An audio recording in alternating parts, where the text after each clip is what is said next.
હિન્દુ ધર્મ અને શાસ્ત્રોમાં જન્મથી લઈને મૃત્યુ સુધીના અનેક રીત રિવાજો અને પરંપરાઓનું વર્ણન કરવામાં આવ્યું છે. જ્યારે આપણે સ્મશાન જઈએ છીએ ત્યારે તે માત્ર એક સ્થળની મુલાકાત નથી, પરંતુ એક વિશિષ્ટ ઉર્જા ક્ષેત્રમાં પ્રવેશ છે. સ્મશાનથી આવ્યા પછી સ્નાન કરવું જોઈએ કે નહીં તે અંગે વિજ્ઞાન અને વાસ્તુશાસ્ત્ર બંનેના મજબૂત મંતવ્યો છે. અહીં સ્મશાન યાત્રા અને તે પછીના શૌચ સ્નાન અંગેની વિસ્તૃત માહિતી અને વાસ્તુ ટિપ્સ આપવામાં આવી છે.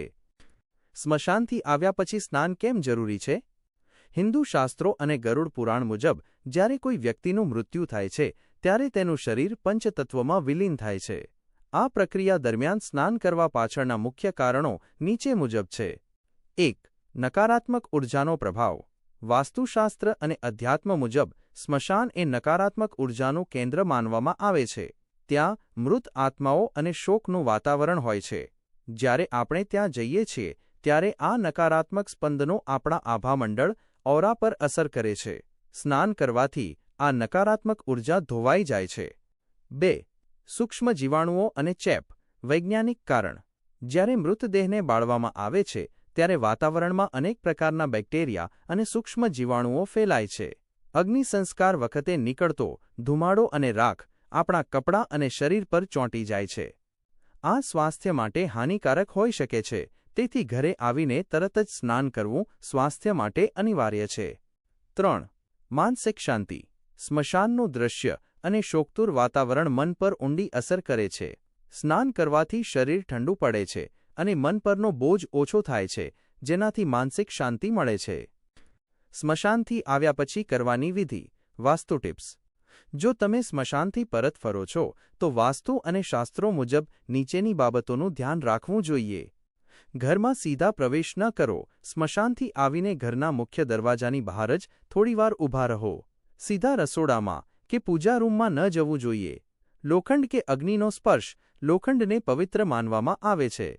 ઘરની બહાર રાખેલ લોખંડના ટુકડાને અડકવું અથવા લીમડાના પાન ચાવવા જેવી પરંપરાઓ નકારાત્મકતા દૂર કરવા માટે કરવામાં આવે છે. કપડાં બદલવા. સ્મશાનમાં પહેરેલા કપડાં ઘરમાં ક્યાંય પણ રાખવા નહીં. તેને તરત જ ધોવા માટે નાખી દેવા જોઈએ. ગંગાજળનો છંટકાવ. સ્નાન કર્યા પછી આખા ઘરમાં અને પોતાના પર ગંગાજળ છાંટવું જોઈએ, જેથી ઘરની શુદ્ધિ થાય. વાસ્તુ મુજબ સ્મશાન યાત્રાના નિયમો. 1. સ્ત્રીઓ અને બાળકો. નાના બાળકો અને સગર્ભા સ્ત્રીઓને સ્મશાનમાં જવાની મનાઈ હોય છે, કારણ કે તેમની રોગ પ્રતિકારક શક્તિ અને માનસિક શક્તિ ઓછી હોય છે. 2. સૂર્યાસ્ત પછી. વાસ્તુ મુજબ સૂર્યાસ્ત પછી સ્મશાનમાં જવું ટાળવું જોઈએ, કારણ કે રાત્રિના સમયે નકારાત્મક શક્તિઓ વધુ પ્રબળ હોય છે. 3. ખાવા પીવાની મનાઈ. સ્મશાનમાં અથવા ત્યાંથી પાછા ફરતી વખતે રસ્તામાં કંઈ પણ ખાવું કે પીવું જોઈએ નહીં. શું સ્નાન ન કરવાથી દોષ લાગે? હા, શાસ્ત્રો મુજબ સ્મશાનથી આવીને સ્નાન ન કરવું તેને અશૌચ માનવામાં આવે છે. જ્યાં સુધી વ્યક્તિ સ્નાન નથી કરતો ત્યાં સુધી તે અશુદ્ધ ગણાય છે અને તે કોઈપણ માંગલિક કાર્ય કે પૂજામાં ભાગ લઈ શકતો નથી.